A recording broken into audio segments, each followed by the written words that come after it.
આ ઉપરાંત અમરેલીના બાબરા પંથકમાં વરસાદના અહેવાલ છે। અહીં ભીલા ભીલડી ગામની અંદર ધોધમાર વરસાદ ખાબક્યો હતો। 2 કલાકમાં જ 2.5 થી 3 ઇંચ જેટલો વરસાદ નોંધાયો છે। ભીલા ગામે ઠેબી નદીમાં ઘોડાપૂર આવી ચૂક્યા છે।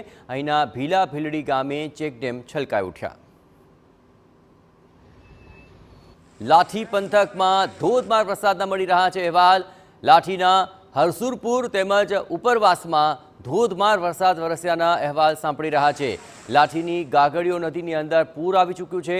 અહીંના હરસુરપુર ગામ નજીક ગાગડીઓ નદી પરનો ચેકડેમ પણ છલકાઈ ઉઠ્યો છે।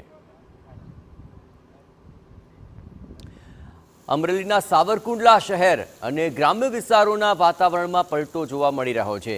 ગાજવીજ સાથે સાવરકુંડલાના ગ્રામ્ય પંથકની અંદર પણ વરસાદના અહેવાલ છે। અહીંના જીરા, બોરાળા, ખડકલા અને ભુવા ગામે વરસાદ વરસ્યો છે। ખાસ કરીને ખારાપાટ વિસ્તારના ગામડાઓમાં વરસાદથી ખેડૂતોમાં ખુશીનો માહોલ જોવા મળી રહ્યો છે।